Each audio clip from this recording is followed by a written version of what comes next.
Right, you ready for this one? Shoot, go on. Okay, right. So, Wayne's getting on us for this Patreon thing, right? So let's just go through it, right? It's 1, 10, I nearly said it wrong then. 1, 10, and 15, okay? 1, 10 and 15. 1, 10 and 15, 1, 10 all right? and 15. Just so we're clear. 1, 10 and 15. So we know as we're going through the episode, 1, 10 okay? and 15. Fine, right, good. Okay. 1, 10 and 15. 1, 10 and 15, okay. We don't want to get it wrong for one. No. We know how much it means. No. So He's told us off, so we need to get it right now. Okay, 1, 10 and 15. 1, 10 and 15. I'm Batman. Good luck, Harry Potter.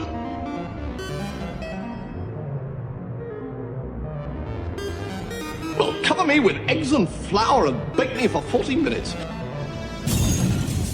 Hello, and welcome to ScreenMasters with me, Bath. And me, Fluff. And today we are going to be taking a look at the TV series Rick and Morty.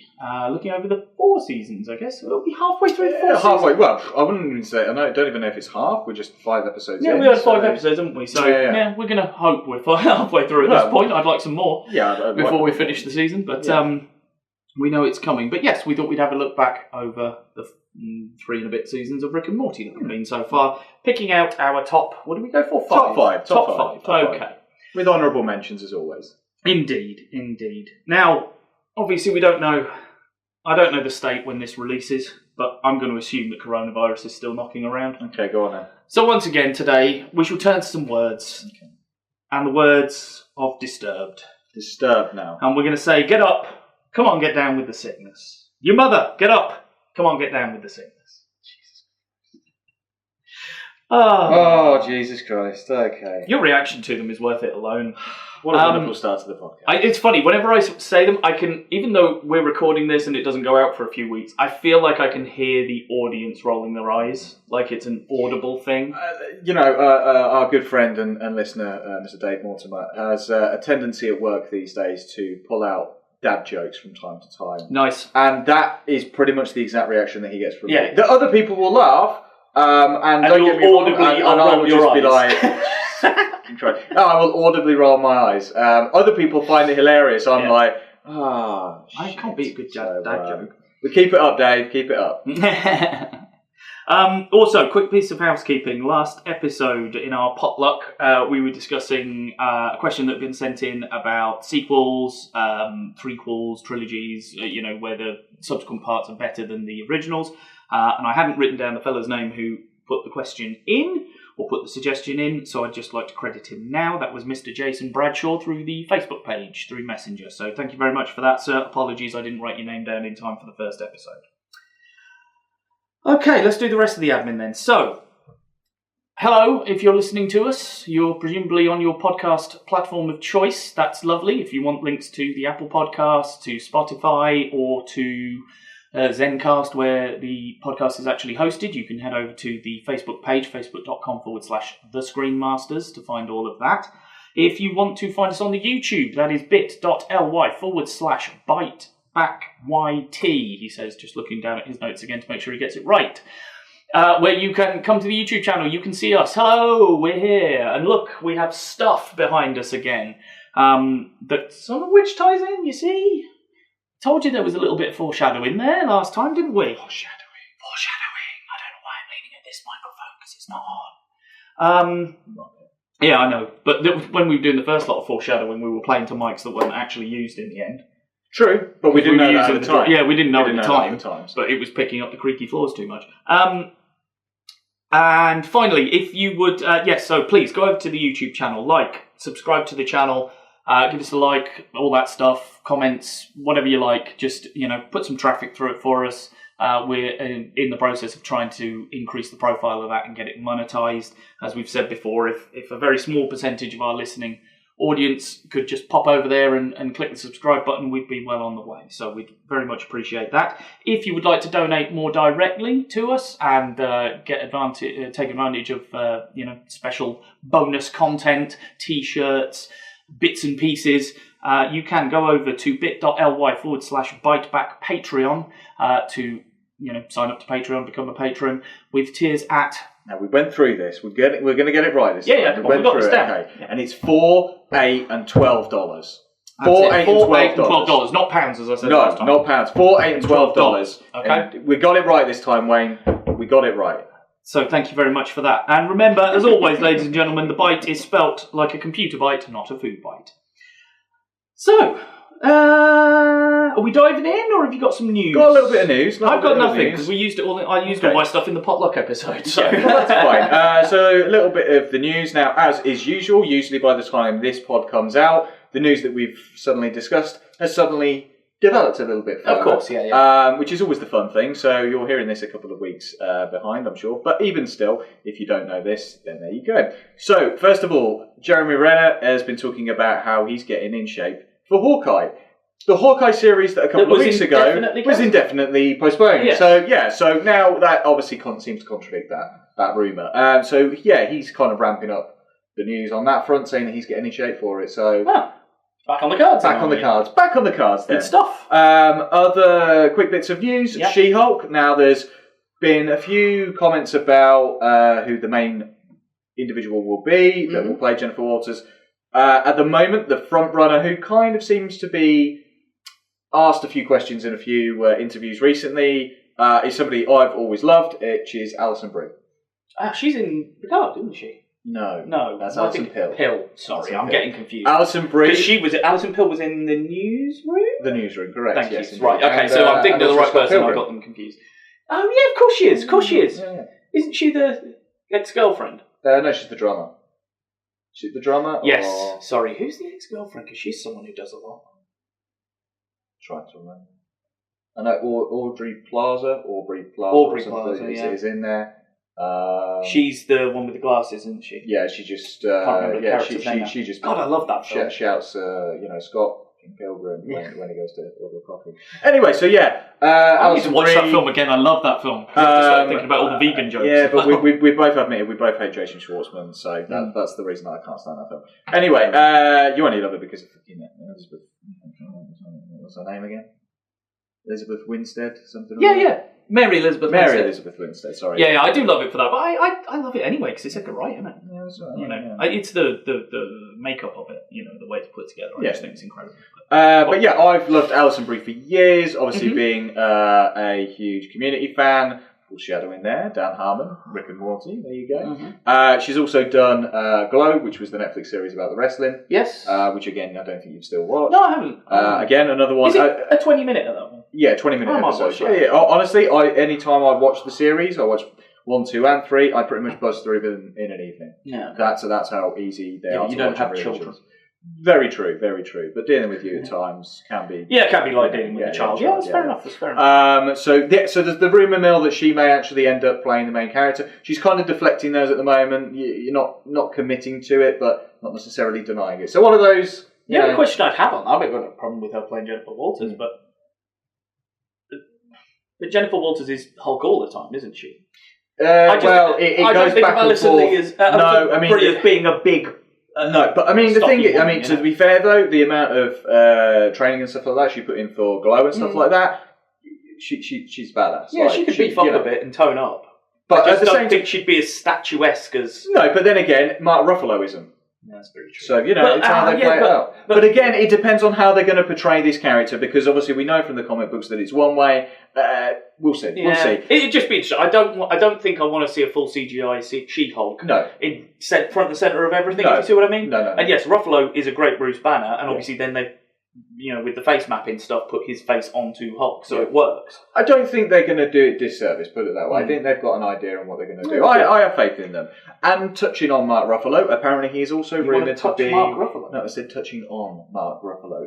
That's different how? Oh, you just had to go there, didn't you? Mm-hmm. You're a sexual deviant. He is a sexual man. You're a sexual deviant. How can you not like Mark Ruffalo? I'm not going there. Right, so anyway, the rumour is that Mark Ruffalo is in immediate talks to join the series as well. In what capacity, I don't know, be that a cameo, be that whatever. We obviously know the tie-in between, he and, Bruce Banner and Jennifer Walters in terms of the story and how that all comes about. So, interesting to see how that will all pan out. So, those are the two ones for the She-Hulk. And then finally on Thor, which appears to have pretty much been confirmed by Tessa Thompson, who's on the junket at the moment for Westworld, which begins this weekend. Don't know what to make of that. I think we were both very disappointed in season 2, so let's see how season 3 plans out. I don't think I can remember much of season 2. Because it was hogwash. Absolute hogwash. Aside from it was one ages episode... ago. It seems like it's taken even longer to get between because it 2 was, and 3. Yeah, because it wasn't out last year, it was out the year before. Oh, and they had the whole year I've last totally year forgotten, man. And I've got no desire to go back and watch it all. No, I've not either, because season 2 was just utter fucking hogwash. Oh, aside from one episode which focused on the Native American, that was bloody enjoyable. Really, good, really, really enjoyable. The rest of it was fucking hogwash. Anyway, going back to Thor and Tessa Thompson, she's pretty much confirmed that Christian Bale will be playing the villain in the film. Okay. At this moment in time, that's not been confirmed by Bale, but she's pretty much said, yes, he's going to be playing the villain in the film. Now, we don't know what villain it is at the moment. We're still, obviously, in the early stage. Speculate. What do you think? Honestly, I don't know. I really don't know, because... we kind of saw Surtur. Yeah. That would be my next go-to. Yeah. Based on what we've seen so far. We've had Hela. We've had... Could be the God Butcher. Yeah. Could be a number of characters, and I think that's the intriguing thing at this moment in time. Absolutely. I genuinely don't know, and I'm intrigued to see where Taika Waititi's going to go with it. Yeah, it could be another realm that we've not seen before. Precisely. Like Jotunheim was the Frost Giant. This is it. They've already shat the bed with Malekith, Malekith, Malekith, sorry. And even though the great, comic book stories that have been out in the last couple of years, War of the Realms, stuff like that, they're all centred around him. So who's to say at this moment? But anyway, we shall see. So there you go. There's a little bit of casting news. Good stuff. Okay, well, let's push it into the main segment then. Yeah. So do you want to start with some honourable mentions? Sure. So for those, again, who don't know much about Rick and Morty, so this is a series which has been about for a good number of years now. Originated with Dan Harmon and Justin Roiland. Justin Roiland doing the voice of both Rick and Morty as well. Mm-hmm. The remainder of the cast consists of Chris Parnell, who I've always loved because he was in Archer. He plays one of the characters in Archer, and he's absolutely fantastic in that. So I know he's got the voiceover chops for this, playing Jerry. Spencer Graham, who is... I'm trying to remember. It's Frasier's daughter. What's his face? Kelsey Grammer. Kelsey Grammer. That's sorry. It's Spencer Grammer. Sorry, I don't know why I put Graham. Yeah, you put Graham. Yeah, I put Graham. I misread that. Anyway, it's Spencer Grammer, and that's the daughter of. I didn't know that. Frasier. Yeah. So she the voice of Summer. Yes, the voice of Summer. Yeah. I know the voice of Beth. Yeah, which is Sarah Chalk, who we both love from Scrubs. So that's the main cast. Now, obviously, Dan Harmon bobs in and out, playing various characters. We've had so many cameos from Community people as well. Again, my favourite cameo is Nathan Fillion, because I love Nathan Fillion. Yes, Nathan Fillion is fantastic in this as well. So I love the fact that there is connections between this and Community in a couple of places. If you're a Community fan, you will pick up on them and you'll know where they are as well. Is it Colbert or Oliver who guested on it at one point? Was it John Oliver?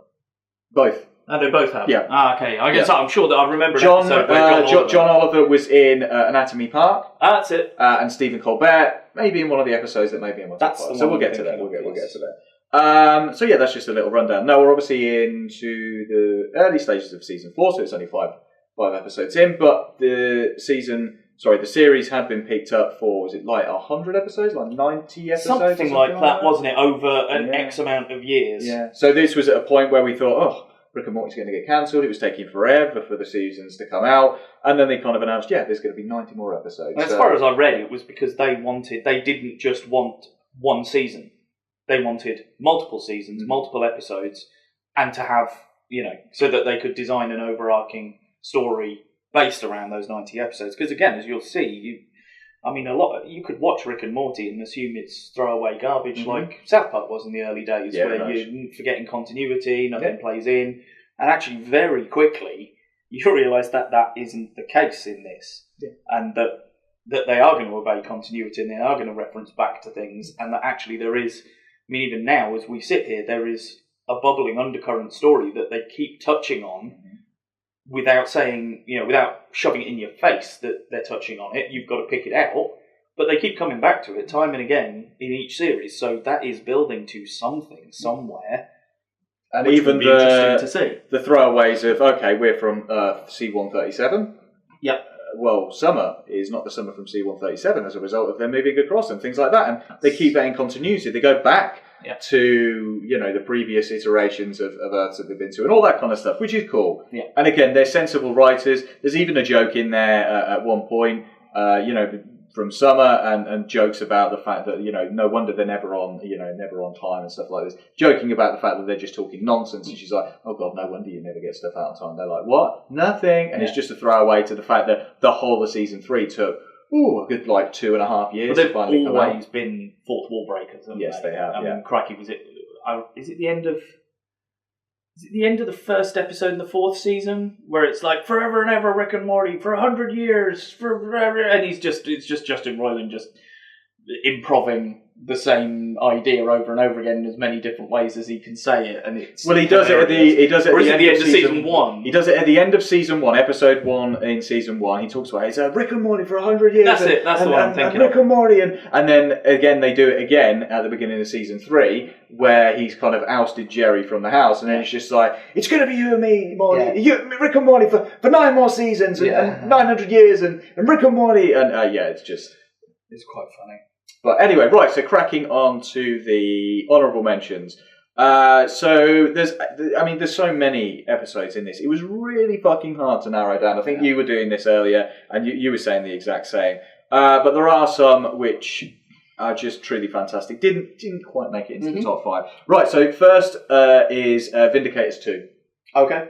Which I absolutely loved this shit out of. Basically, the story of Rick and Morty going out into space to meet up with a team called the Vindicators, who kind of stop galaxy-spanning bad guys and solve scenarios which they're like a intergalactic Justice League, aren't they? Essentially, yes. But this turns out to not be the second time that the Vindicators have got together. This is actually the third time. They just didn't bother calling Rick and Morty last time. So are you talking about Vindicators 3? No. No. This is Vindicators 2. It's just because I thought in Vindicators 3 we discover that they missed one. No. They do Vindicators. So Vindicators has happened off screen. We've never met the Vindicators before. We come back in the episode, it's called Vindicators 2, because that's what they think. Oh, this is the second time we've got together. Actually, it's not. It's the third. They just didn't call them the second time around.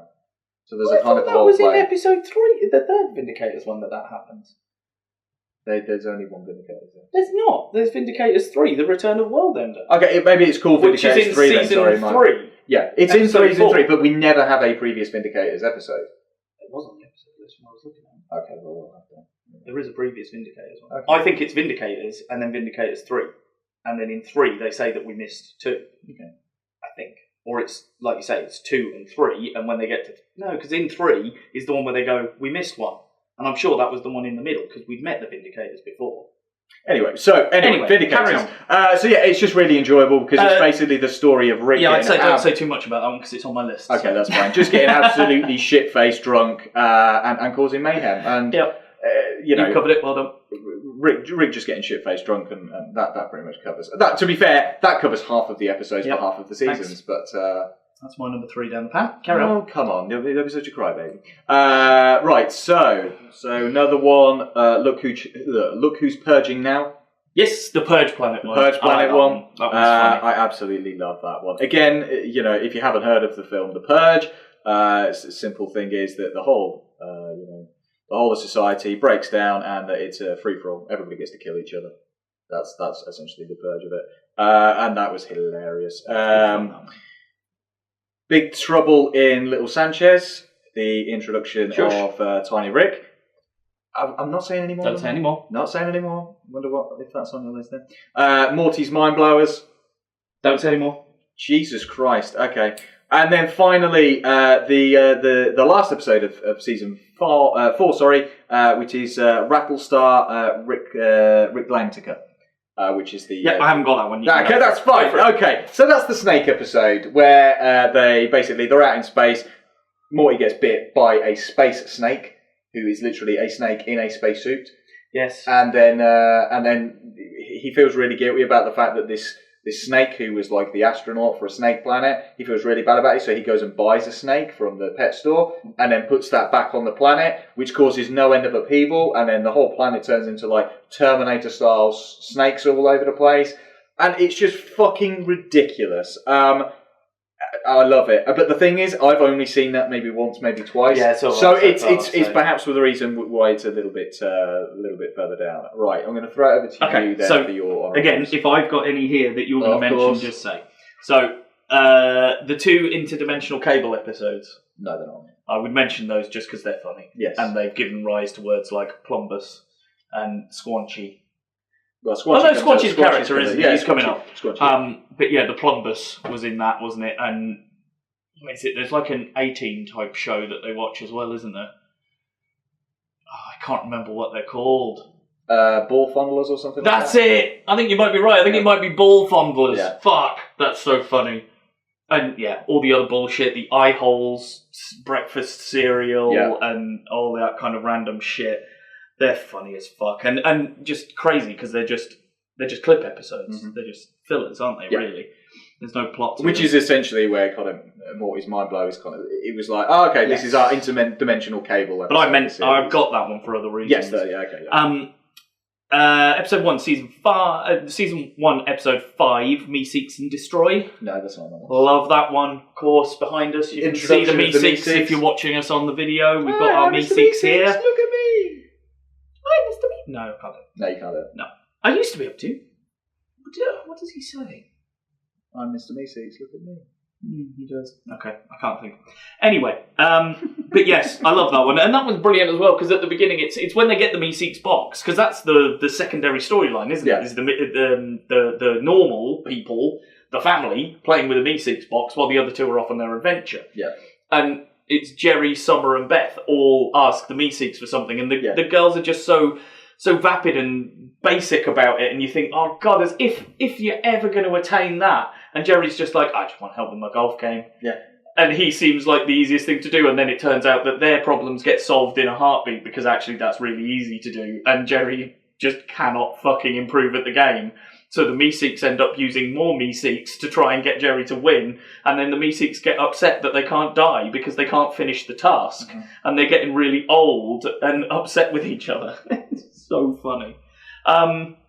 Rick Potion number 9. No, not mine. No, okay, so that is the one that you referenced, where they Cronenberg everyone at the end of the episode, which, as I say, is the first time that you realise, hang on, we are playing with continuity here. So their universe C-137, Rick creates a love potion for Morty so that he can put it in his love Jessica's drink or whatever and make Jessica fall in love with him. I can't remember how it goes wrong. It's because he's like, well, everything should be fine, unless she's got the flu. That's right, and she's got the flu, and then it spreads, and everyone ends up Cronenberging, as they call it, and end up as they all fall in love monsters. with Morty, and then the only way to do it is, okay, I'm going to splice some of this DNA and this DNA, and it'll be fine, and they all turn into Cronenbergs. He Cronenbergs everyone, and it turns into a post-apocalyptic wasteland. Yeah. So they escape to another universe where the Rick and Morty of that universe have just died, and so they just take their places and carry on. But then for the rest of our time, we are constantly referencing that they Cronenberged it. They Cronenberged their original planet, that they're not from this planet originally, that they aren't the original Rick and Morty of this world. And it's just really interesting that they actually bother to do that. Season 2, episode 2, Morty Night Run, which is the one with Blips and Chits. Blips and Chips. No, it's Chits, Blips and Chits, and I just love that one because he wants to go out to Blips and Chits, and he's got Jerry with him, and he has to do something with Jerry. And Jeff puts him in daycare. Puts him in the Jerry daycare that's designed for Jerrys. Yeah. When the Ricks end up with the Jerrys, and they have to put them in the daycare, and that's fucking brilliant. The way whenever he gets to the point of going, where's Rick? I think I should be doing something else, and Rick, oh no, come back, and they entice him back with something really crap. I love that one. And Get Swifty, season 2, episode 5, just for the song. Yeah, I just like Get Swifty. And it's again a hilariously ridiculous premise that you save the world by writing a song that they like. But then I think about Star Trek. Is it? No, it's Star Trek. I was going to say the motion picture, but it's not that one. It's the Voyage Home. Voyage Home, where the beacon comes to Earth and is shooting a signal down at Earth in the future. And they're trying to communicate with whales, and we've got no whales to reply to them, so they have to fly back in time to get a whale to bring back to Earth. to then communicate with the thing, sort of fuck off home again. So actually, it's not that ridiculous, really, is it? No. And that's the beauty of Rick and Morty a lot of the time, is you look at this stuff and you go, that's ridiculous. And then when you read the episode description or something, you go, oh yeah, shit, that was just Total Recall, or that was just this film, or that was just that film. So they're constantly sending up the sci-fi tropes that you know from these things. Yeah. There you go. That's my in brief list. Like I said, maybe there'd have been something from season 4 in there, but it's just not fresh enough in my memory, I'm afraid. Yeah, I mean, the problem is that when most of the other seasons have been 10, I think a lot of them have been at least 10, 12 episodes long.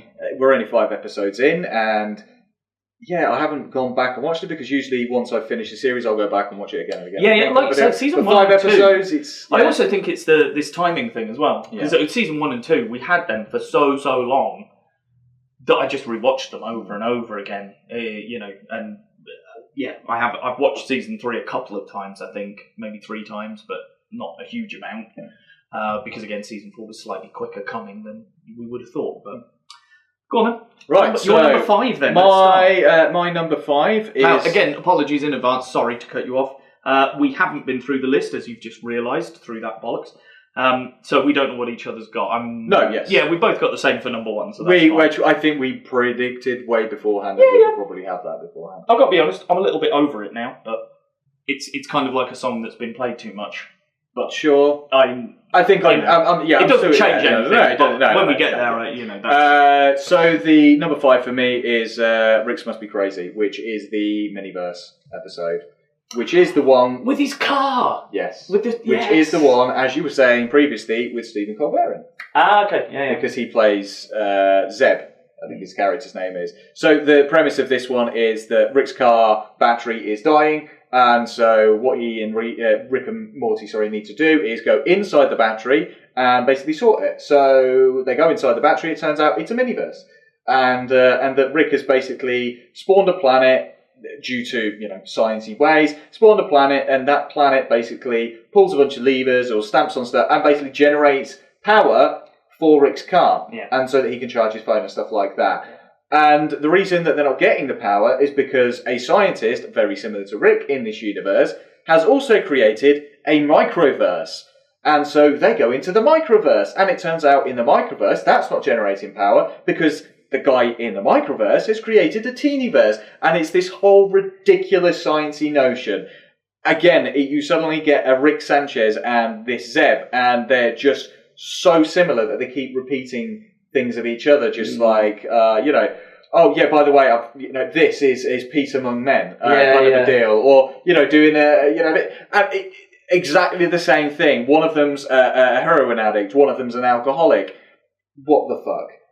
Absolutely zany as shit, and it just takes that simple sci-fi premise of, you've got a tiny, mini universe inside of a box, and that's got a miniverse, and then that's got a miniverse. It's just fucking hilarious. The interplay between those characters is fantastic. Morty getting pissed off that that they're not figuring their way out, so he goes and joins the natives of the land who basically just eat every other baby and stuff like this. But we've also got the subplot, which also tickles the shit out of me, which is Summer stuck inside Rick's car, but because the auto defense is on, people come up to the car and it gets killed. Or they come up to the car and it'll paralyse them. And then the police turn up, and then there's a clone of a baby that's recently died spawn. And you're just like, what the and this is all the defence mechanism. Yeah. Then the spider people get involved. Bonkers as shit. Yeah, absolutely. I also think there is and this is what Rick and Morty can do sometimes, and again, like we mentioned in things like South Park, is often written off because it's a comedy, an adult comedy animation. Mm-hmm. It's the point it's actually making with this engine business and the battery business is that the miniverse he's created to power his car, they have to work their asses off in order to power his car. So he's using slave labour, for want of a better term, because they're not getting paid for what they're doing. And they realise this, so then they decide to do the same thing, because then the other people are generating the power. They haven't got to work as hard. And like you said, it's just trickling down. But it is making a point about society. Yeah, yes, most and about the way that things are. But like you say, it masks it so well with you never feel like you're being smashed over the head with a point. Yeah, it's well, very rarely anyway. There are times when they make more of a point and they make sure they make the point enough for you to get it. Yes, but I would argue that one is one where they don't really reference the point too much. They don't get too preachy. And oddly enough, me and our friend Baggy, we were discussing last night. We were talking about recent Doctor Who's, where some of it has been enjoyable, but we've also noted that some of it is not so much. Why? Because you're getting really fucking preachy. I really don't want to be preached to all the time, and this doesn't. This will subtly point you in the direction of certain things, but won't go too preachy on it. It lets you make up your own mind. Right, over to you for your fifth. Well, my number 5 would be Morty's Mind Blowers. Okay. So as you say, this was put together as a clip episode to replace the interdimensional cable, and they even say that at the beginning of the episode, don't they? They're like, we don't want to do that, so we're going to do this instead. But it's an example of them going poignant and sticking with the poignant, because Morty's Mind Blowers is about times that he has asked. It turns out that there's a memory he can't live with. I can't remember what the situation is actually, but he kills the man on the moon. That's right, the Moon Man. Yeah, and he can't live with himself over what he's done. So we discover that actually all the way along, Rick has been removing painful memories from Morty's head so that he hasn't got to live with them because he knows it's too hard. So from everything we know about Rick, he would never do that because that's a compassionate act. That's being sympathetic and understanding that he's a child and he shouldn't have to live with this shit. Whereas Rick is Rick. He's just going to live with it anyway. It eats him alive. We all know that. And so I find it really interesting. It's some of the stuff we see, because some of it is stupidly dark because they then go through his memories, don't they? Of all the stuff that Rick's removed over the time. Yeah. And some of them are just so ridiculously dark. The stuff he's witnessed is insane. But then I'm sure, there's 2 or 3 moments when we see Rick being nice, and he's removed that from his head because he doesn't want Morty to remember that he actually likes him and was nice. Or Morty got one up on Rick and he's laughing at him and he's like, do you want me to remove your memory? What? Don't worry about it. It's just like, you son of a bitch. And that's why I like that one, because it every now and then, I think there's another one that it has a poignant edge to it, or like I say, an emotional edge that you wouldn't normally get from the show. Yes, they'll make points and things, but they won't very often try and play with the heartstrings. Yeah. And that is one example where I think they do. And actually, there's a couple more on my list where I think they do. And they're, I think, the ones that actually, every single one of the ones I've picked, I would argue there's a part in there where they're playing with the heartstrings. And that is possibly why I've picked them, thinking about it, is because they're making that, trying to make it deeper, trying to make it more than just surface fluff and comedy. Sorry, what? With an occasion, I've done it again. Surface crap and comedy, and make it seem a little bit deeper, and like there's a little more to it. But yeah, that one would be my 5. I like I say, I won't say it more because you went through it as well. But yeah, I think that's really good. And like I say, it's the poignancy and the darkness to a degree, because I am a fan of really, really dark humour sometimes. It's that, like you say, it is that clip show thing. Like I enjoy Interdimensional Cable 1 and 2. They're good, but this was just a little bit realm of difference because it's involving the characters that we know, putting them in zany situations where you wouldn't put a whole episode around that zany situation, but we can put shitloads of clips about that kind of stuff, and it works so well because of the stick of the show. Yeah, I agree. Cool. Right, so 4 for me is Total Recall. Now, funnily enough, as you might see everybody here, this is that's what. Of course, I should have known that's what it was called. Total Recall. So this is a little board game that, card game, I should say, that we've had for quite some time. It's very good. There's some characters. If you was, apologies, audio listeners, I'm going through the things. Also, when he said that Rick was doing this, he was flicking the bird. Oh yeah, so just I was flipping the bird. For audio listeners. Flipping the bird. He was flipping the bird. So who have you got there? You got Pencilvester, Mr. Poopy Butthole, who's easily my favourite. Yeah. Ghost in the Jar. Tinkles. Yeah. Mrs. Refrigerator. Amish Cyborg. Sleepy Gary. Uncle Steve. Tiny Cowboy on a Dog. Yeah. Cousin Nicky! Every single one of these characters is created essentially in this episode. Photography Raptor. Mr. Beauregard. One of my favourites. Yeah. Hammer Eye. Frankenstein's Monster. I was on the wrong side of the pitchfork on this one. Pool Kid. Balloon Dog. Big Robot. The Bearded Lady. Reverse Giraffe. Which I've actually only just thought about. So he has a really short neck and a really long body. Yes. Yeah, did you not spot that? It's the first time I've actually thought about it. How many times have we played this game? Fishman. Yeah. A fish dressed as a man. Manicorn, which, crikey, any people with children, like young girls or but even boys, if they like unicorns, Christ, don't show them that. They'll have nightmares. Fucking ever. Baby Wizard. Homeless Puppet, who is... what was the name of the one who lived in the trash can? Groucho? Or was it Grover? Grover? Sounds like right. Sounds about right. He's in an advert at the minute. I keep seeing. Oh, right, okay. And finally, Big Duck. So the premise of this episode is that the family is stuck inside a house, inside their house, because one of them has walked in a space parasite, and this space parasite gets into your head, makes you recall memories which don't necessarily exist, which creates additional fake characters, which expands, etc., etc. So eventually they're just surrounded by these lists of fictional characters, most of which you've just read out, and it's them trying to figure out who's real, who's not, which memories are real, which aren't, and it's just fucking hilarious. It spawned this game, which we have played countless times and I've thoroughly enjoyed. But again, it's just the zaniness of it, like, eventually they learn that it's actually the negative memories of their family confirms that they're actually real. Yeah. So you just get these things where, like, Morty's masturbating in the kitchen. Someone walks in and says, "What the fuck are you doing?" He's like, "I masturbate everywhere. What's your problem?" And it's just like, oh my God. Or that, Summer gets hit in the face by Beth when she's holding a bottle of wine. She's like, "Oh my God, I've got a blood. It's picture day." And all that. So again, it's the interactions between the family members. Yeah. Jerry not believing that he's actually real because he's had a gay relationship with Sleepy Gary, and there's the whole thing.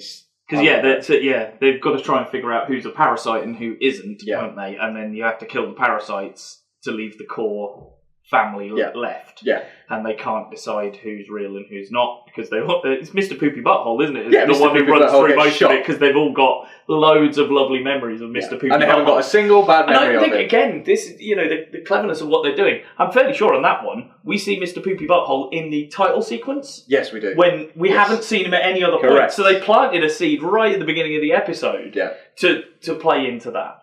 That one's very good. Very good, that one is. Alright, so over to you for your fourth. Yes, so my fourth would be Ricksty Minutes. Ricksty Minutes. Now, I picked this one. I'll be honest, I can't really remember the Rick and Morty storyline from this one, because it's not the bit that I remember from it. Okay. It may have just been at the time when I saw this in my life, there were some things I identified with. And I found it hit me in a particular way on this particular episode. But the bit that stays with me is that I'm fairly sure he has to just get Beth and Jerry out of the way for some reason, or keep them entertained. So he gives them goggles that allow them to see alternate timelines and stuff, and alternate universes. This is the first interdimensional cable as well, I think. Oh, is it? Yeah, because they're watching that, and they're like, "Why are you watching this?" "Oh, I'd rather watch," because they're cutting through. And then they suddenly see Jerry on a TV show, like a Jay Leno type TV show. He's like, "Oh, go back, I want to watch that." And he's like, "Oh, do you really want to watch shit about your own lives? Fine." And he gives them that, and then they carry on watching Interdimensional Cable. That's it. I think in my head they were called Interdimensional Cable, but they're not. The second one is. Yes, yeah. It's called Interdimensional Cable too. But yes, it's those goggles, and they're seeing their lives as they would have played out if they hadn't have gotten together and had their children and stuff. And it's just... Again, it's one that ends up pulling on the heartstrings, because it's the thing that I think most people, I don't want to generalise, but I would say a lot of people have experienced the grass is always greener feeling when you're in a relationship at times. You look over at other people and you see these, I mean, I'm not stupid enough to look at things like Facebook and think that is someone's actual life. No. Because you always make a choice on Facebook. You're not posting every second of every single thing that happens in your life. No, some people do. But I don't even think they are. Well, I no, think they do. are still making a conscious decision to whether to post this or whether to post that. They are, but it's also attention seekers will go, Quite, yes. woe is me, well, that's what I was going to get to, is yes, bullshit, you've got you ones who are looking for the "you okay, hun" replies, and that's fair enough if they want to be like that. But again, it's more the ones who, you would look at a couple and you look at their Facebook and it seems like all they do is go on amazing holidays and have well, yeah, of course they're not going to post that they had a row last night. Yeah. But it creates, if you get wrapped up in it, it creates this impression that they live this perfect life and that nothing ever goes wrong, and why isn't my relationship like that, blah, blah, blah. And it makes you question things. But it is it is the realisation that sometimes it isn't, the grass isn't greener on the other side. And, the point is that if they had have gone different ways, then they wouldn't have their children and they wouldn't have this life. And there are certain things you can't, you can't change, because then you wouldn't be where you are. Yeah, it's one of those... It's that thing, yes. You can always... I don't know, I don't like the word regrets. Yeah. Like, I feel that you make mistakes and that you either learn from them or you don't. It's that thing of when somebody turns around and goes, oh, if you could go back in time and change anything, what would you do? And I'm like, well... I wouldn't necessarily. I mean, there's certain events and certain and times. A specific night in New York that me and a certain baggy were discussing last night, oddly enough. But at the same time, you can't go back and change a certain element, because you wouldn't be the person that you are today. Exactly. Looking back on all that, you would be different, and yes. you wouldn't be in the situation where you're having the conversation with the person exactly. about going back in time and getting changed. Yes. So yeah, you have to accept that, which is why I say I like to see it as more of, I made mistakes and did I learn from them or did I not, and I move forwards. You can't, it's a difficult thing to live with regret, because you're constantly beating yourself up with that. Then you have to learn to put it down, to move on from it, and just accept that you didn't make the right choice in that scenario, or that something went wrong. Sometimes things fuck up and they're beyond our control. You can't control every aspect of the things you're involved in. But again, it pops all that stuff into my head, and for that reason, because it makes me think, it makes me look at myself and my own situation and things like that, and that's the best stuff, when you're identifying with it and you're taking something away from it that makes you think for weeks and months afterwards. I mean, I'm sat here 3 weeks removed from us recording our last batch of episodes. I'm still not sure whether I like Jojo Rabbit. Right, okay, yeah. I'm going to watch it again at some point. Yeah. But I haven't done yet, because obviously I was doing all the Bond stuff. But, I'm still not convinced. But I know there's something there, because I'm still thinking about it. I'm still going through it. Yeah. And that means there's definitely something in it. Yeah. No, I definitely would agree. Like, there have been Rick and Morty episodes. Now, I didn't put it down as an honourable mention, mainly because I've only just watched it the once.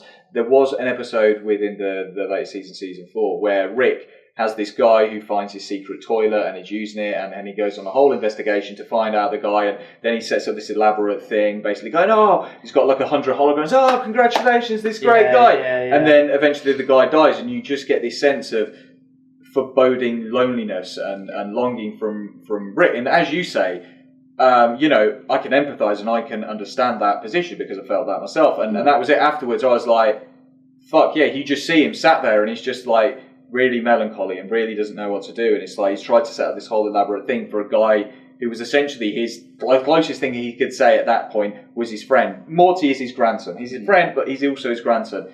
And at that moment, I was watching that, and there was like almost a tear coming, because I was like, you know what, I can understand that. And as you say, there are so many points within this series where it does tug at the emotional heart. And actually, thinking about season 4 as well, the one where Morty wants a dragon. Yeah. And Rick's like, oh, you want a dragon, you fucking idiot. Oh, they're fucking lame. Don't have a fucking dragon. And then he ends up soul bonding with the dragon.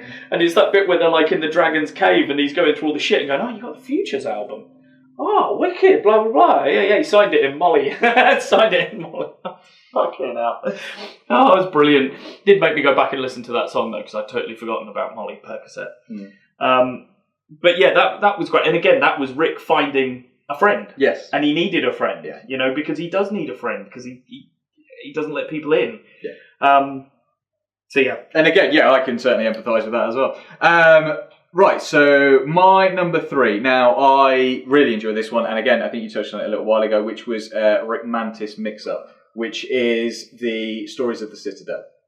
Yes. which is absolutely So brilliant. yes, I left this one with you because I would have put this on my list, Yeah. but I didn't know the episode. Now that you've got it, I've left it. Yeah, so it's the different stories from the Citadel. So we go around, and this is so basically Rick and Morty at the beginning of it. They're about to go on off an adventure to Atlantis, and then a couple of guys are like, "Oh, turn up!" Like, "Oh, we're raising money to repair the Council of Ricks," and they're like, "Oh, fuck that! We destroyed the bastards!" Like, "Oh, you're that Rick and Morty? Oh, okay then." And then it cuts back, and then Morty's like, "Oh, I wonder what's going on there." Boring as shit, Morty. Let's go to Atlantis, and then instead we cut away to this. So we see. So this is just to back up a little bit. This is the second time we've been to the Citadel, isn't it? Second or third? Second or third? Third, probably. But we've discovered we've met it once. We've met them once.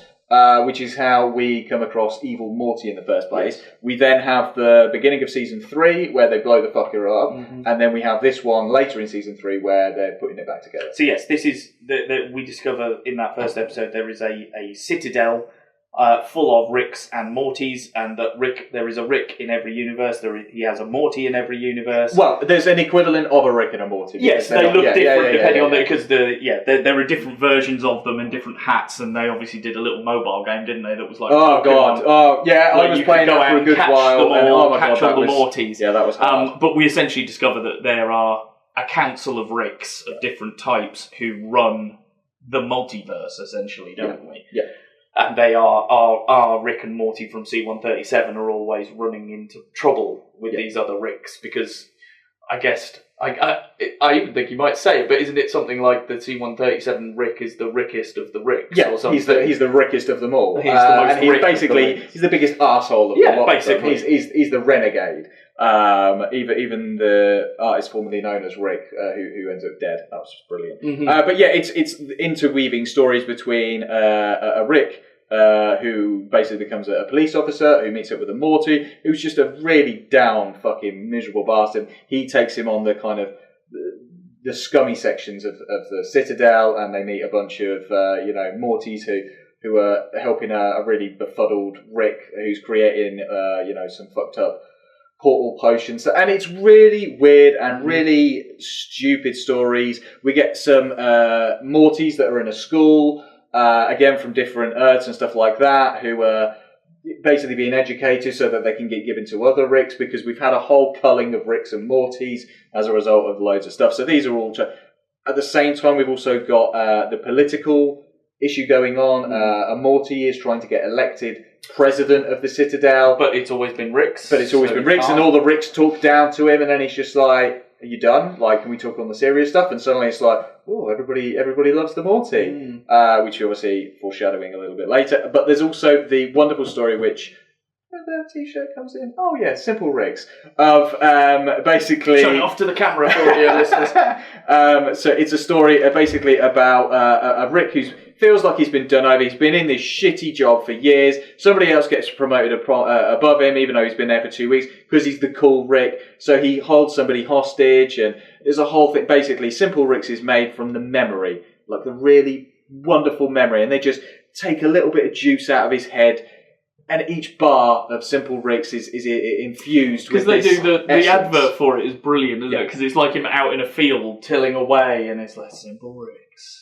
And I can't remember the whole slogan, but I know the end of the advert is like, come home to the sense of your own completion. Yeah. Come home to Simple Ricks. And I think, flashing back to the previous episode, I've seen an advert for Olive Garden now through watching some of the wrestling, and Olive Garden says, "Come home to Olive Garden." Oh, okay. So I wonder whether that was a piss take of Olive Garden. But of course, I wouldn't have known at the time, because as we discussed last time, Olive Garden isn't a thing. It's probably a piss take of many American adverts. I would have thought so. They're all like, "Oh, come home to the taste of Cracker Barrel." Or is it Cracker Barrel, actually? Am I thinking of Cracker Barrel or... Cracker Barrel is... Either way, is our things that don't exist over here. Yeah, essentially. But it's just, this whole episode is just, it is... Okay, we're not focusing on Rick and Morty, we're focusing on Rick and Morty's, but not our Rick and Morty. And it's just great because it does show those different characters, what would happen and stuff like this. Then we get the reveal at the end that the evil Morty from previous episodes is actually now been elected president. He slaughters a shitload of Ricks that don't agree with him. And it's like, oh, okay, is this going to pick up the thread later on? Loads of people are suggesting loads of things on Reddit and stuff like this. Saying that he is he's Rick's original grandson, that Morty isn't his original, and all this kind of stuff. Yeah, that he lost a Morty and he's replaced his Morty, and this is the original Morty. And then people to back that up look at the title sequence. And pretty much we've seen everything in the title sequence. You see it within the season 2 it's or in, 3, or you see it 2 or 3 later, whatever. There's still one that we've never seen, which is where the first shot, where Rick and Morty are running away from something. He shoots a portal. Rick jumps into the portal seals up, and Morty is about to get attacked. So the threads is that that's his original Morty. And he didn't save him, but he survived, and that is evil Morty. And we haven't seen that bit yet, because we haven't got to it. What I did love is that could be clutching at straws, I'm not sure. When I came out of that episode, I can't remember who it was amongst our Little Boys Night collective we were discussing this with, but I was like, oh yeah, you've seen the evil Morty, what? And I had to show them the clip. Oh my god, I didn't see that. Oh my god, and it's just the picture that goes by and the hand spotted. Yeah, there's just pictures floating around. It's the music as well. I love the piece of music they play at the end. That's I'm sure is a standard. Yeah, exactly. Yeah, and I'm sure that's like a standard piece of music that's from something else. I don't think they wrote it for it. So right, so over to you for your 3. Number 3. Well, so yeah, my 3 is Vindicators 3: The Return of Worldender, which is, as you say, so we're on as. For the viewer, I'm sure it's the second mission we've seen with the Vindicators, I think. And because I do think there's an earlier Vindicators episode. But I don't and we know we've missed one in the middle. But it doesn't matter. I haven't got the list here to confirm or deny. Okay. This one, I love, like you say.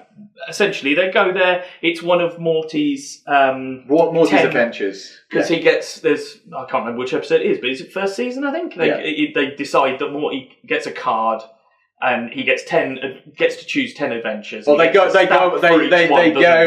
all of Rick's adventures, and for every 10 of Rick's adventures, 10 of Rick's, he gets one. He gets That's one. it. Yeah. So that he uses his stamp card to choose this one adventure to go and see the Vindicators, and he wants to have a great time. Rick fucking hates them because they hate Rick because he's a dickhead. But Morty's really excited and wants to be working with them and blah blah blah. And essentially, Rick just. Well, he kind of ruins it for them, doesn't he? Mm-hmm. So he just goes and kills everyone after getting absolutely shit-faced one night. He goes and kills the baddies, the world ender, sorts everything out, and then sets up a Saw-like game show for them to go through to try and get to the end. But Rick was so fucking battered that he doesn't remember what he did. And is it that when they first find him and realise what's going to happen, he's in a pile of his own shit? Oh, they wake up in the morning and he's on a table and he's just covered in shit, and Noop comes in and has to clean it. And Noop comes in to clean it all up, and he's the little cleaner dude. Yeah. And I love this one because it plays it the opposite way. As they're playing through this Saw-like game show, it seems more and more like he's gotten really sentimental when he was drunk, and has set up a really complex way of showing Morty that he loves and cares about him. Mm-hmm. Because Morty's answering all the stuff really quickly because he knows Rick. He knows what he's going to do. But then towards the end, he's like, oh, well, maybe that's not what I think he's going to do then. And he gets on a little roller coaster ride, doesn't he, at the end? And goes through a thing with Rick telling him about how you've always been there for me, and no one else understands me, but you are always there. And he gets to the end, and he's talking about Noob. Yeah, he's like, Morty's sitting there, like, with a tear in his eye, and he's like, God, I love you, Noob. Motherfucker. Yeah, but it is like it's just the bit just before where, like, you know, there's like a neutron bomb or something like that. And he's like, right, you deal with that, I'll deal with the bomb. But how many times do you have to do this? Too many, Rick. Too many. Yeah. It's just like, all right, fair play. Because he's like, I think I did some of the neutron bombs by eye, so you better be careful. Yeah. But again, it's the one with the reason I think it's the only one is because Gillian Jacobs in there, again, another Community alum, and also Christian Slater is in that. As well. He is, isn't he? He's what's the captain's name? So's Lance Riddick. What I want to say from The Wire and loads of other stuff. Oh yeah. He's Lance in there as well. And, he plays Ghost I Train. like him in Fringe. Isn't it Ghost Train? Yes, Ghost Train. Ghost Train. Oh God, and that's the Man of 1,000 Bees or something. Yeah. And he's having sex with Ghost. Oh wife. Yeah. And there's also Roboticon or something like that as well. Fucking hilarious characters. Brilliant. Absolutely brilliant. Yeah, I love that one.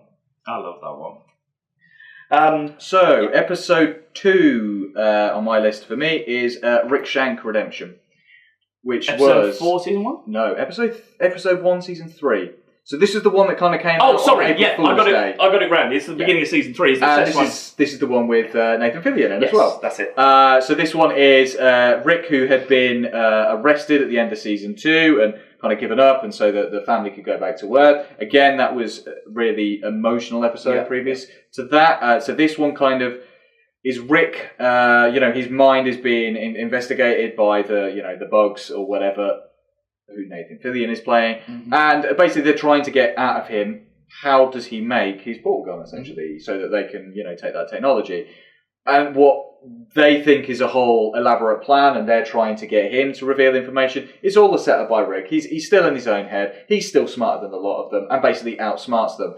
But again, we get this whole thing about, basically, it's all to do with the Szechuan sauce.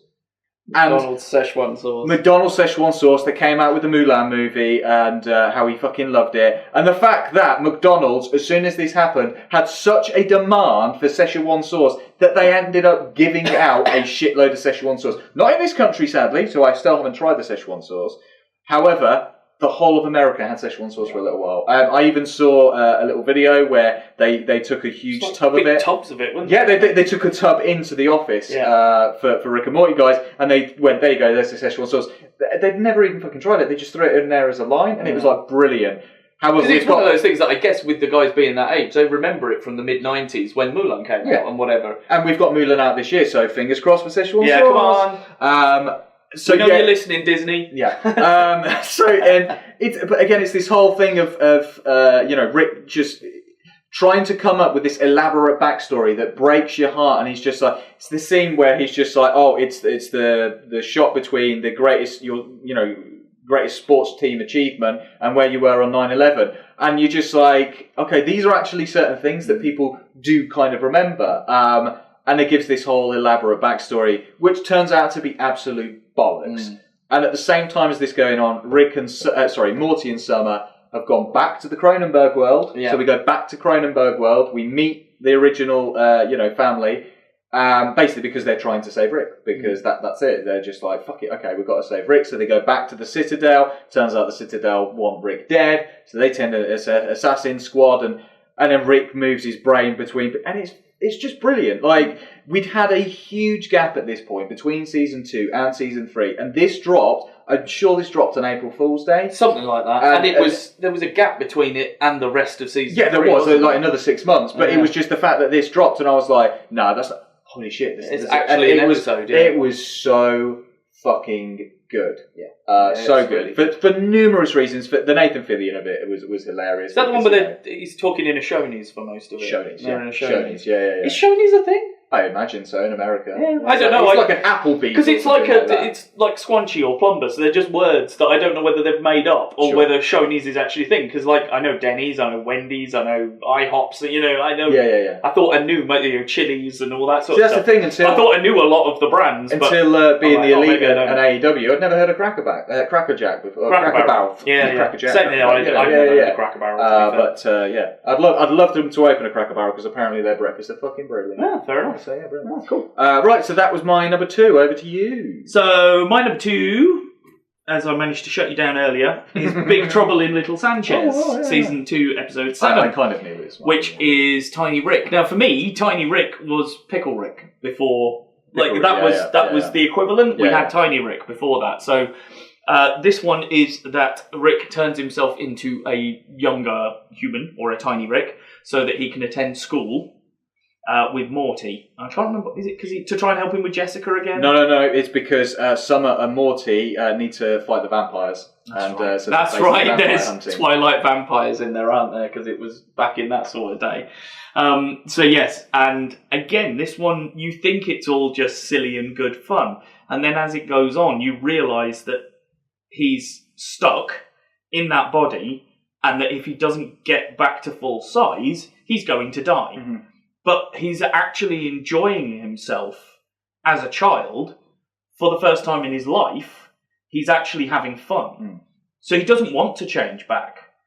But he knows that if he doesn't change back, he will die. So it's a brilliant play throughout the whole thing of him screaming for help, but at the same time not wanting to scream for help. Yeah, he's doing this song and the dance, let me out, let me out, Yeah, and all this, and you're like, let me out. Yeah. And everyone's like, oh, okay, this is all a bit of a joke. No, He's being serious. But yeah, I really like that one because it plays there, and I think Tiny Rick's hilarious. So I think it's a great idea. I think that's one of the teachers that bought you for your birthday one year, wasn't it? Yeah, that's right. I love the subplot of this. There's one where they lick the frogs as well. There's one where they lick the frogs and get high. Or am I thinking of a different TV show? Maybe thinking of a different TV show. Anyway, I love the subplot of this, which is Jerry and Beth, who've gone off planet for marriage counselling. Yes. And again, another community alumni. Jim Rash is in there as the kind of the therapist guy, and it's like them, taking their subconscious and creating monsters of their imagined perceptions of their other halves. And Jerry's like a slime, isn't whereas Beth's a maniacal dragon sort of thing, massive beast-looking evil thing, and it's like, fucking hell, is that really what you think of me? And that was hilarious. Those perceptions of each other kind of and again, that plays on a very real thing. If you're in a relationship that's been going for any sort of time, and you have children or don't, again, it's touching on actual things that you can identify with, even though they've gone to some ridiculous planet on the edge of nowhere and the counselling techniques seem insane. You're still covering the same sort of subject matter as you would be otherwise. But yeah, that one's my number 2. No, we'll get to number 1, and let's face it, we both knew coming in that this was going to be our shared number 1. Yes. Which is Pickle Rick. Indeed. Now, I think I've been doing it for the rest of them, so I'm doing it for this one. Season 3, episode 3. Season 3, episode 3, thank you. So, I think we knew, even before this episode came out, there was a trailer for Season 3, and there was just this 1 second of him suddenly going, I'm Pickle Rick. And then before we'd even seen the episode, I was like, for fuck's sake, he's going to become a pickle. Well, brilliant. Yeah. But I don't think we quite expected how amazing this was going to be. No, because again, the through line of the episode is Pickle Rick. And that's insane. So yeah, he turns himself into a pickle at the beginning of the episode, and then ends up getting knocked off the counter that he's on, rolling outside, and he's going to die because he's going to dry out as a pickle. And then something takes him into the sewers. That's right, it rains and he gets washed into the sewers, doesn't he? Then he kills rats and things and makes a body for himself and blah, blah, blah. He kills a cockroach first so that he can get the legs, then eventually he builds up to a rat, and then he kills a bunch of rats, and then dissects a bunch of rats, and then builds himself this rat exosuit. That's right, he's using his tongue on the cockroach's brain, isn't he, to make it walk like that. Come on! For anyone, audio listeners, I'm sticking my tongue out. Don't go and watch the YouTube version of that. That'd look awful. I don't know why I just did that. Yeah, that's really funny. I love that bit. And then again, the reason that this one sticks with me is the subplot. Yeah. Because at the beginning, you're like, because they're going out to a family counselling session. Because again, at this point, they've sort of established some rules. That Beth and Jerry are back together again. Morty can go out on the things, but it has to be his choice to do it. Rick can't. No, that's season 4. Season 3, Beth. Have we not gotten to that? No. Beth and Jerry at this point have got to a point where they're separated. Oh, sorry. Yeah, you're right. I'm a season too early. They're still separated, but they're going for family counselling anyway, aren't they? And essentially, Rick's supposed to be going, but he can't because he's turned himself into a pickle. And then they notice that there's a needle hanging above him that's tied to this, that's tied to that, that's tied to a timer that's going to go off in 10 minutes. What's in the needle, Rick? Just something I need. Oh, okay, I'll just take it down then. It's not anti-pickle serum at all. It's definitely not anti-pickle serum. And they go to the counselling session, and he then goes off into the sewer and all that sort of stuff. And they're having this really interesting counselling session with the counsellor, talking about Rick and... Is it Susan Sarandon? I think it is. Yeah, I think it's Susan Sarandon, And they're having this counselling session as the rest of the family, and Rick's off on his adventure. And then finally they dovetail, and Rick ends up coming into the counselling session. And that's where it gets properly interesting and deep, and we start to dig into stuff. And that's why, one of the reasons, again, that it stands out for me, because it's not...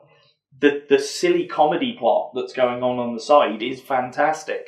And seeing Pickle Rick with his arms and his legs and beating the shit out of people and doing crazy moves and razor blades and stuff shooting out of him and all that stuff is fantastic. Also, Peter Serafinowicz, is it? Mm-hmm. Yeah, is in there as well. And you suddenly kind of go, is that who I think it is? Mm-hmm. And you're just like, oh, okay. And then there's Jaguar, which is Danny Trejo, who's hilarious as well in that. Yeah, Jaguar. That's Jaguar, who again pops up right a little bit at the end, and it's just like, where did he come from? Oh, it's good to have a backup. Like you say, the whole thing, building the exosuit of a rat, then breaking into this building, wondering where the fuck he is, then just taking guys out, creating bombs, creating like laser cannons out of the most simplest of household items, and massacring the shit out of everybody there. And then blowing the whole place. It was absolutely balls to the wall hilarious. Yeah, who goes after him? Because they send Jaguar after him, but who is it who sends Jaguar after him? Peter Serafinowicz. Because he's like, oh, do you want to see your daughter again? He's like, well, go and do this thing for me. Yeah. Turns out his daughter's dead anyway. And then, so eventually, Rick escapes and, goes to the therapist, and it's that conversation. He's just like, no, I don't want to come to therapy. Why? Well, because I think this is a joke. I don't like the idea of coming here and sitting and listening to you. And then it's, like I say, Susan Sarandon's just like, well, you know what? People don't really like going to the toilet and taking a shit or brushing their teeth. But these are the things that you have to do to maintain life. Therapy is part of that as well. She describes them as like mundane tasks that we all have to do in order to, continue with life, basically. Yeah, she's like, you are a genius, you are a scientist, you have done X, Y, and Z, you're an absolute smart bastard. You probably hate doing this. I hate kind of brushing my teeth, but it's maintenance and it's things that we need to do. Yeah. That's it, maintenance. That's the word she uses, isn't it? It's maintenance. Yeah, and it's those poignancy at the end. Because again, that whole final sequence when they're all together, I don't disagree with what Rick says. No. He makes some perfectly valid points. Yeah. But then she makes some perfectly valid points as well. So it's just like, there has to be a middle ground here somewhere. He refers to himself, he's like, oh, I'm not cattle, I'm not a cow. Yeah. And there's things like that, and I just sit there and I go, yeah. But again, like she says, she's like, oh, you're maintaining certain things, and you kind of go, yeah, she's got a point. So that's it, it's bounced up.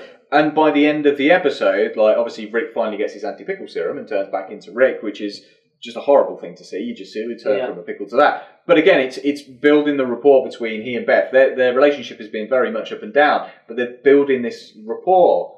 The kids at this point are just sat in the back seat, like, okay, Summer's no longer huffing glue, and Morty's no longer shitting himself in class.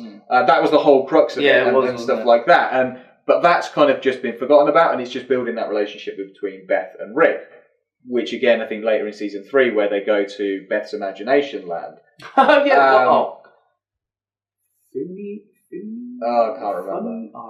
Can't remember the name. But again, so they go to her imagination land that he's creating. He's like, oh, I created this imagination land where you can't drown, you can't be killed, and I created you all of these weapons and this, that, and the other. And it actually shows how much effort Rick put in. And that actually Beth is very much Rick's daughter, because she turns around and she's like, oh, I'm sorry that you feel you need an apology. And she's like, oh, fuck, I'm my father. And again, all of that kind of stuff. Yeah, absolutely. And that one's interesting, because they do... He created this whole world for her so that he didn't have to spend time with her. Well, no, it's because she scared the shit out of the kids in the neighbourhood, because she wanted like a switchblade and a poison dart and she comes up with all of these ideas, and he builds everything for her, and he's like, you were a scary fucking kid. And it's like, I don't remember that one well enough. But then again, he's like, you're my daughter, so the apple didn't fall far from the tree.